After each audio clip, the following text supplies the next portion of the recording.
नमस्कार, आप देख रहे हैं राजीव टाइम्स। मैं हूं आपके साथ अपूर्वा दर और वक्त हो गया है अपने इंदौर की खबरें जानने का। इंदौर कलेक्ट्रेट में एक दिव्यांग ने शिकायत दर्ज कराई कि बस यात्रा के दौरान उनकी ट्राईसाइकिल गुम हो गई है, जिससे गंभीर रूप से उन्हें परेशानियों का सामना करना पड़ रहा है। मामले की जानकारी मिलते ही कलेक्टर ने त्वरित कार्रवाई करते हुए सहायकों को भरोसा दिलाया है कि उन्हें साइकिल मिल जाएगी।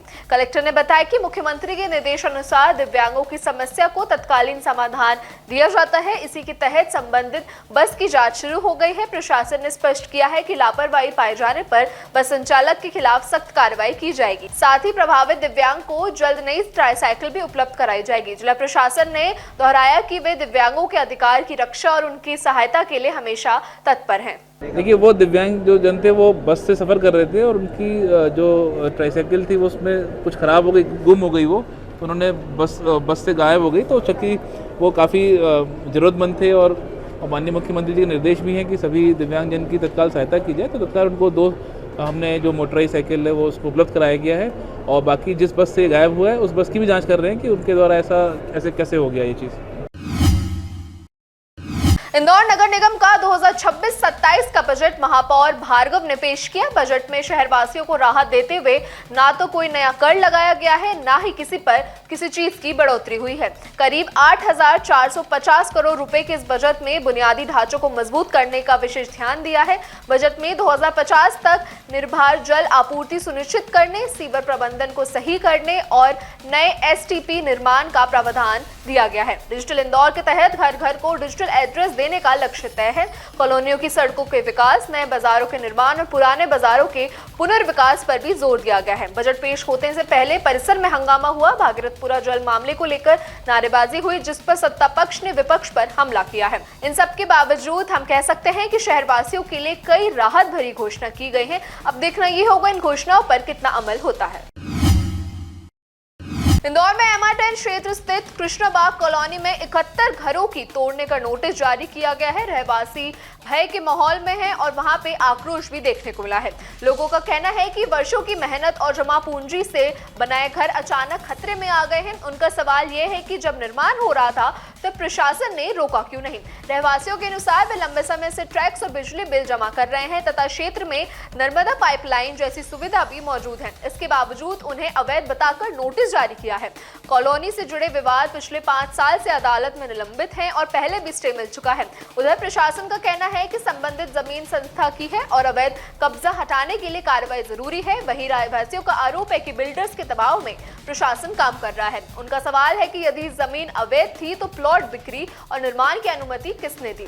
स्थिति की गंभीरता का अंदाजा इससे लगाया जा सकता है कि पहले भी कुछ दुखद घटनाएं सामने आ चुकी हैं, जिसमें आत्महत्या का प्रयास, स्वास्थ्य संबंधित समस्या और एक व्यक्ति की मौत शामिल है। रहवासियों को कहना है कि कई लोग अभी EMI भी चुका रहे हैं और घरों में उनका रोजगार चलता है। वे सरकार से मांग रहे हैं कि बिना वैकल्पिक व्यवस्था की कोई कार्रवाई नहीं हो। विवाद पर रहवासियों की सुरक्षा और प्रशासनिक कार्रवाई के बीच संतुलन बना है। ऐसे में सवाल ये आता है कि क्या आम जनता मौत के लिए ही बनी है? आम जनता को क्यों परेशान किया जा रहा है? इतने सारे लोग मरने की बात कर रहे हैं और शायद सरकार मौन बैठी है। अगर जगह अवैध भी थी तो क्या आम नागरिक को इस बारे में जानकारी नहीं मिलनी चाहिए थी? आखिरकार इसका अंत क्या होगा? सवाल वही है, लेकिन प्रशासन इस पर चुप्पी बनाए हुए है। को परेशान कर रहे हो। कभी दोपहर में आता हूँ, नोटिस लेके आता, कभी मंदिर में लगा के जाते, घर पे कोई रहते नहीं, सब आते वो। और हमने कैसे करके बनाए, क्या करके बनाए? हमको रजिस्ट्री लोन दिया, बैंक ने लोन दिया, रजिस्ट्री कर रही, हमने टैक्स से करना आज सब कर दिया।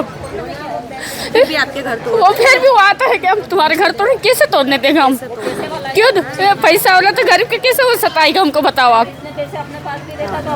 बहुत पैसा लगाकर आपने घर खरीदा, जो हमारा कल पूंजी थी वो पूरी लगा थी अपने। पूरी जिंदगी भर की पूंजी से एक इंसान घर खरीदता है, लेकिन वो भी तोड़ देंगे तो फिर आप जाएंगे कहाँ? नहीं जाएंगे, हम मार देंगे, मर जाएंगे, हम घर छोड़ेंगे नहीं, हमारे आसरा कहीं नहीं छोड़ेंगे हम। घर नहीं छोड़ेंगे? नहीं छोड़ेंगे, बिल्कुल नहीं छोड़ेंगे। कोई भी आज हम छोड़ेंगे, घर से बाहर नहीं निकलेंगे, बिल्कुल नहीं निकलेंगे। नगर निगम, पुलिस प्रशासन, कुछ भी हो वो हम पूरी, कोई भी आ जाए हमको कुछ मतलब नहीं, हमारा घर नहीं छोड़ना तो नहीं छोड़ना। जब आज 15 साल पहले मर गया था, अभी हमने मकान बनाया तो अभी आ रहे थे, इतने साल से कहाँ गए तो वो। सरकार से क्या कहेंगे आप? बोलेंगे अगर ऐसा ये रहता तो हम बोलते हमारी मदद करो। मदद करो, सरकार से मदद मांगे। अगर कोई नहीं सुनेगा तो सरकार से मदद मांगेंगे हम।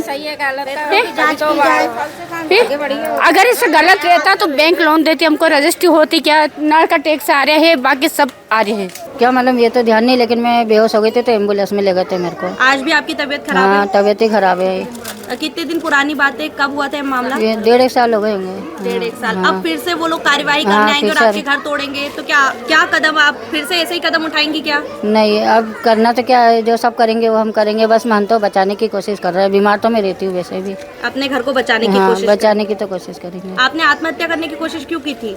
अब क्या करते, गांव की खेती बाड़ी बेच के यहाँ आए तो यहाँ पे भी कोई सहारा ही नहीं, ना तो माँ बाप का सहारा है, ना कोई सासू ससुर का। कहाँ जाएंगे फिर हम? तो एकमात्र ये घर ही आपके पास पूंजी बचा। हाँ, बस कुछ गाँव यही का है। सब बेचकर यहाँ हाँ, आ गए, गाँव तो का अब सब बेच इसको भी के तोड़ देंगे, फिर क्या करेंगे? हाँ, फिर वही तो कह रहे, फिर तो कोई सहारा ही नहीं है ना, रहने का ठिकाना ही नहीं है। लड़का है वो बोलता कि घर मकान टूटेगा तो मैं मर जाऊंगा, मेरी माँ नहीं रहेगी तो मैं क्या करूंगा जी के। वो भी यहाँ मरने की कोशिश कर रहा था, लड़का भी। इंदौर प्रशासन ने अतिक्रमण के खिलाफ बड़ी कार्रवाई करते हुए ग्राम पिपलिया राव में शहरी सीलिंग की भूमि को मुक्त कराया। एसडीएम जूना इंदौर घनश्याम के नेतृत्व में तहसील जूनी इंदौर में खसरा नंबर 19/1 सहित कुल 1.784 हेक्टेयर भूमि से अतिक्रमण हटाया गया। प्रशासन के अनुसार इस भूमि का बाजार मूल्य लगभग 100 करोड़ आंका गया है। कार्रवाई के दौरान राजस्व विभाग, नगर निगम और पुलिस बल की संयुक्त टीम मौजूद रही, जिससे पूरी प्रक्रिया शांतिपूर्ण संपन्न हुई। अधिकारियों ने बताया कि शासकीय भूमि पर अवैध कब्जा हटाने के लिए लगातार अभियान चलाया जा रहा है और भविष्य में भी इस तरह की कार्रवाई जारी रहेगी। प्रशासन ने स्पष्ट किया है कि सार्वजनिक संपत्ति की सुरक्षा और नियमों का पालन सुनिश्चित करना प्राथमिकता है। ज्योतिर्लिंग महाकालेश्वर मंदिर में प्रातःकालीन भस्म आरती के दौरान भक्तिमय वातावरण देखने को मिला। इस अवसर पर प्रसिद्ध अभिनेत्री उल्का गुप्ता, गायिका किंजल दवे और अभिनेत्री मोनल गज्जर परिवार सहित भगवान महाकाल के दर्शन के लिए पहुंची। तीनों ने विधि विधान से भस्म आरती में शामिल होकर दर्शन का लाभ उठाया और अपनी प्रसन्नता व्यक्त की। उनका कहना था कि भगवान महाकालेश्वर के दर्शन अत्यंत अद्भुत और आध्यात्मिक अनुभव रहा है, जिसे शब्दों में व्यक्त नहीं किया जा सकता। उन्होंने मंदिर समिति और प्रशासन द्वारा दी गई व्यवस्था की सराहना करते हुए उनका आभार व्यक्त किया है। साथ ही उन्होंने मध्य प्रदेश सरकार और पुलिस प्रशासन को भी सुरक्षा व्यवस्था के लिए सराहा है। अभिनेत्रियों ने बताया कि वे विशेष रूप से परिवार के साथ महाकाल दर्शन और भस्म आरती में शामिल हुई थी। और आज मैं बस अभी धाम पर से महाकाल जी के दर्शन पाकर आई हूँ भस्म आरती से। मैं शब्दों में बयान नहीं कर सकती जिस तरह का माहौल था अंदर। पता ही नहीं चला ये 2 घंटे किस तरह से निकले और बहुत नज़दीकी से मैं महाकाल को देख सकी। उस शिवलिंग का श्रृंगार होते हुए देखा मैंने, जल अर्पित होते हुए देखा। पर ये कोई मामूली एक्सपीरियंस नहीं था। मुझे लगता है कि सभी शिव भक्त वो महसूस कर सकते हैं और कई लोग करना चाहते हैं और करना चाहिए। प्लीज़ धाम पर आइए। अंदर वो ऊर्जा मैं समझा नहीं पाऊँगी, लेकिन मुझे रोना भी आया और मेरे रोंगटे भी उठ गए जब जिस तरह की वो प्रचंड आरती हो रही थी और जिस तरह से तालियां बज रही थी। बहुत ही आश्चर्यचकित अनुभव था और हर शिव भक्त को इसे अनुभव करना चाहिए। मैं यही आज्ञा करूंगी और ज़रूर आइए और मेरी तरह मुझसे ज़्यादा खुशियाँ पाकर जाइए। नमस्ते, जय श्री महाकाल। मैं हूँ किंजल दवे। जय श्री महाकाल। मैं हूँ मोनल गज्जर और हम दोनों हमारे परिवार के साथ आज महाकाल ज्योतिर्लिंग के दर्शन के लिए आए हैं और बहुत ही अद्भुत भस्म आरती के और भगवान के दर्शन हो गए। मंदिर परिसर और मंदिर प्रशासन की खूब ही बहुत ही सुंदर व्यवस्था है। पूरे ट्रस्ट की मैं आभारी हूँ कि ये व्यवस्था इतनी अच्छी से इतने लोग दर्शन करते हैं, फिर भी किसी को बाधा ना पहुँचाते हुए सबका सम्मान करते हुए इतने अच्छे दर्शन होते हैं। इसके लिए खूब खूब धन्यवाद।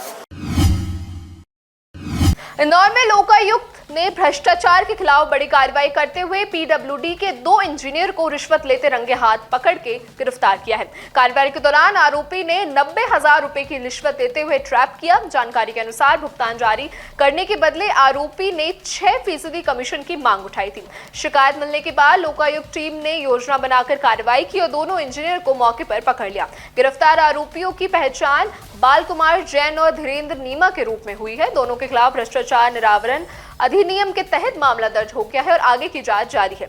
लोकायुक्त टीम ने आमजन से अपील की है कि यदि किसी शासकीय अधिकारी द्वारा रिश्वत की मांग की जाती है तो उसकी शिकायत जरूर करवाएं ताकि भ्रष्टाचार पर रोक लगे। इंदौर शहर से जुड़ी ऐसी तमाम खबरें और जानकारी पाने के लिए देखते रहिए राजेश टाइम्स।